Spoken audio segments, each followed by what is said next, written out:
கர்த்தருடைய பரிசுத்த நாமத்திற்கு மகிமை உண்டாவதாக. ஆண்டவராகிய இயேசு கிறிஸ்துவின் நாமத்தினாலே இந்த புதிய நாள் உங்களுக்கு ஒரு ஆசீர்வாதமான நாளாக இருப்பதாக. இந்த நாளுக்கான கர்த்தருடைய வார்த்தை சங்கீதம் 19:14 வசனம். என் கன்மலையும் என் மீட்பருமாகிய கர்த்தாவே, என் வாயின் வார்த்தைகளும் என் இருதயத்தின் தியானமும் உமது சமூகத்தில் பிரீதியாயிருப்பதாக. ஆமென்.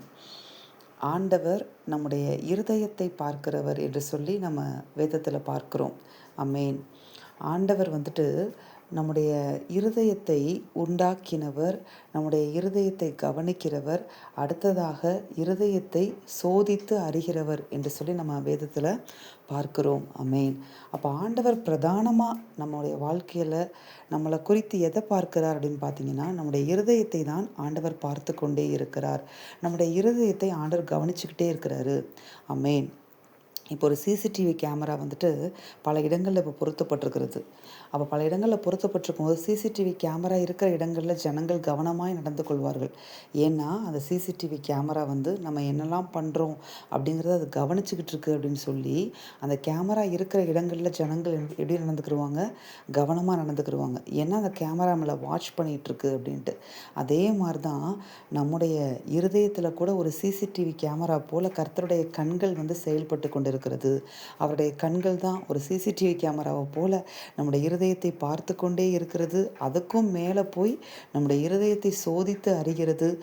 நம்ம இருதயத்தில் என்னெல்லாம் எண்ணங்கள் யோசிக்கிறோம், என்ன நினைக்கிறோம், அந்த நினைவின் தோற்றங்கள் எல்லாம் அவருக்கு முன்பதாக வருகிறது என்று சொல்லி நம்ம பார்க்கிறோம். என்ன தியானிக்கிறோம், இது எல்லாமே கர்த்தருக்கு தெரிந்து கொண்டே இருக்கிறது.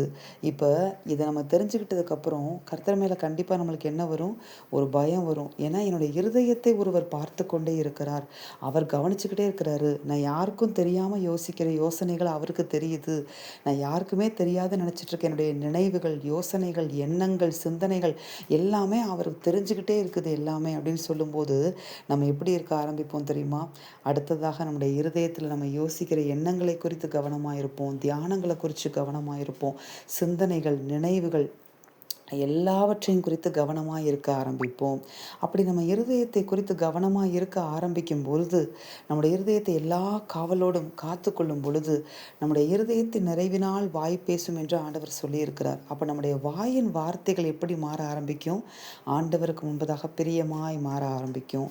நம்முடைய இருதயத்தின் சிந்தனைகள் பரிசுத்தமாகும் போது, எண்ணங்கள், அந்த நினைவுகள், இதெல்லாம் நம்ம ஆண்டவருக்குள்ள ஆண்டவர் நம்மளை கவனிக்கிறார் அப்படின்னு சொல்லி ஆண்டவர் மேலே இருக்கிற பயபக்தியில் நம்முடைய இருதயத்தை நாம் காத்துக்கொள்ளும் பொழுது, பரிசுத்தமாய் காத்துக்கொள்ளும் பொழுது, நம்முடைய வார்த்தைகள், வெளியே வருகிற வார்த்தைகளும் பரிசுத்தமாக இருக்கும். நம்முடைய இருதயமும் நம்முடைய வாயின் வார்த்தைகளும் ஆண்டவருடைய சமூகத்தில், ஆண்டவருடைய கண்களுக்கு முன்பதாக பிரீதியாக இருக்கும். அதாவது ஆண்டவருக்கு பிரியமாக இருக்கும்.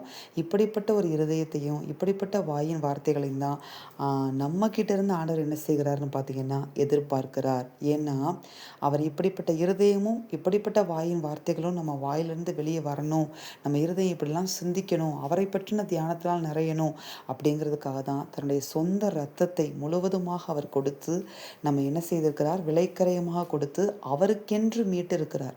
அவருக்கென்று மீட்டிருக்கிற இந்த ஆத்துமா அவருக்கு பிரியமாய் மாற வேண்டும், நாம் அவருக்கு பிரியமாய் மாற வேண்டும். அதற்கு நம்முடைய இருதயத்தின் சிந்தனைகளில் கவனமாக இருப்போம். அவர் எப்பொழுதும் நம்மை கவனித்து கொண்டே இருக்கிறார், சோதித்து அறிகிறார் என்பதை அறிந்து நாம் கர்த்தருக்கு பயந்து கர்த்தரை நேசித்து ஒரு வாழ்க்கை வாழும் பொழுது நாம் அநேகருக்கு சாட்சிகளாக மாறுவோம். அநேகருக்கு சாட்சிகளாக, ஜீவனுள்ள சாட்சிகளாக நம்மை கொண்டு போய் கர்த்தர் நிறுத்தி நம் மூலமாக அவர் மகிமைப்படுவார். நாம் ஜெபிப்போமா?